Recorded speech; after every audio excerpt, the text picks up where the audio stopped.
हम पुकार पुकार के बोल रहे हैं सर, आदमी लोग सुन रहे नहीं है। ये तो जादू वाला तेल नहीं है, ये 108 जड़ी बूटी का तेल रहता है। बुरे फंसते नजर आ रहे हैं मेटा के सीईओ मार्क जुकरबर्ग। आखिर क्या है वजह, आइए जानते हैं। मेटा के सीईओ मार्क जुकरबर्ग ने पिछले साल लोकसभा चुनाव के नतीजों से जुड़ी गलत जानकारी शेयर की। एक पॉडकास्ट के दौरान मार्क जुकरबर्ग ने गलत दावा किया कि साल 2024 दुनिया के लिए उथल पुथल का समय रहा। वहीं भारत सहित कई देशों में सत्ता पलट गई। उन्होंने कहा कि कोरोना महामारी के बाद हुए चुनाव में भारत सहित विश्व के कई देशों में सरकार गिर गई। मार्क जुकरबर्ग के इस बयान पर भारत सरकार ने नाराजगी जाहिर की है। भारत की संसदीय समिति मेटा को मानहानि का समन भेजने की तैयारी कर रही है। भाजपा सांसद और कम्युनिकेशन इंफॉर्मेशन टेक्नोलॉजी की स्टैंडिंग कमेटी के अध्यक्ष निशिकांत दुबे ने मंगलवार को कहा कि मेटा को गलत जानकारी फैलाने के लिए माफी मांगनी चाहिए। मेटा के जो मालिक हैं जुकरबर्ग, उन्होंने एक स्टेटमेंट दिया है और उन्होंने दिखाया है कि कोविड-19 के बाद दुनिया में सरकार के खिलाफ जो है एक माहौल बना है और उसमें उन्होंने भारत का भी जिक्र किया है। अब भारत एक वाइब्रेंट डेमोक्रेसी है, 140 करोड़ लोगों का देश है। आज़ादी के बाद दूसरी ऐसी सरकार है जिसको कि जनता ने तीसरी बार चुनकर भेजा है। हम पिछली बार 303 थे, आज भी लगभग 298 299 के आसपास हैं, मान के चलिए कि 300 ही है एनडीए।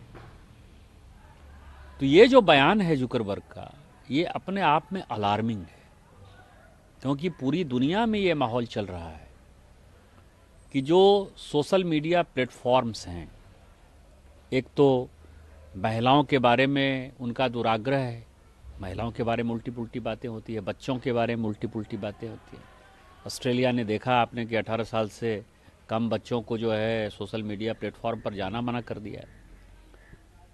दूसरा वो पॉलिटी जो है, जो पॉलिटिक्स है, जो सोशल लाइफ है, वो प्रभावित करता है। ये पूरे दुनिया में इस तरह की बातें चल रही है, खासकर आर्टिफिशियल इंटेलिजेंस के बाद ये चीज़ें और भी प्रभावी हो गई हैं। उसमें इस तरह का बयान ये दिखाता है कि वो भारत के लोकतंत्र पे वो इंटरफेयर कर रहा है और पूरी दुनिया को वो गलत जानकारी देके गुमराह कर रहे हैं कि हम जो है भारतीय जनता पार्टी या एनडीए लूज की है। तो इस कारण से 140 करोड़ लोगों का रिप्रेजेंट करती है भारतीय संसद।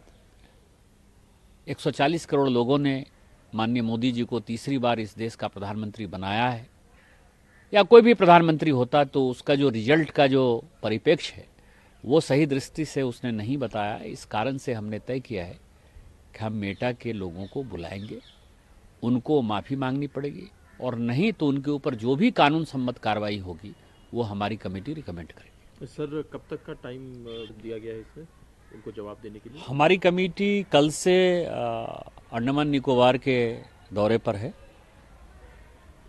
हमारी कमेटी 20 तारीख को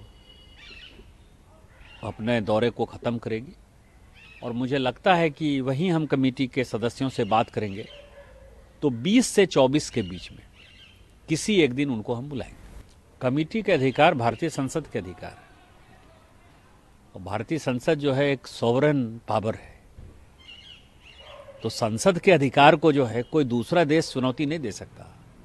यदि भारतीय संसद चाहे तो वो कोई भी डिसीजन ले सकता है। आप समझिए, ऑस्ट्रेलिया में ये लड़ाई हुई कि आप पब्लिशर हैं कि इंटरमीडियरी हैं, आपको पैसा देना पड़ेगा, और ऑस्ट्रेलिया की संसद ने यह तय कर दिया कि आप पब्लिशर हैं, आपको पैसा देना पड़ेगा। अमेरिकी संसद ने जो है यदि इनके ऊपर टैक्स लगाया तो इनको टैक्स देना पड़ा, नहीं चाहते हुए भी इनको टैक्स देना पड़ा। तो इसीलिए सभी, जिस तरह से अमेरिका स्वायत्त है, सॉवरन है, सार्वभौम है, ऑस्ट्रेलिया सार्वभौम है, यूके सार्वभौम है, उसी तरह से हमारी डेमोक्रेसी सार्वभौम है। और ये कमेटी जो है, कमेटी कुछ नहीं है, कमेटी भारतीय संसद ने अपने अधिकार को जो है उस डिपार्टमेंट के अधिकार को आपके ऊपर सौंपा है तो इसमें सभी पॉलिटिकल पार्टी के रिप्रेजेंटेशन है और इसका जो डिसीजन है वो फाइनल डिसीजन है और सरकार जो है हम सरकार को उसके कार्रवाई के लिए कहेंगे और सरकार कार्रवाई करेगी। इससे पहले केंद्रीय मंत्री अश्वनी वैष्णव ने भी मार्क जुकरबर्ग के बयान के खिलाफ प्रतिक्रिया दी है। अश्वनी वैष्णव ने एक्स पर लिखा है कि दुनिया के सबसे बड़ी लोकतंत्र के रूप में भारत ने 640 मिलियन से अधिक मतदाताओं के साथ 2024 का लोकसभा चुनाव कराया। भारत के लोगों ने पीएम नरेंद्र मोदी के नेतृत्व वाले एनडीए में अपना भरोसा दोहराया। जुकरबर्ग का ये दावा कि 2024 के चुनावों में भारत सहित अधिकांश मौजूदा सरकार कोविड के बाद हार गई तथ्यात्मक रूप से गलत है।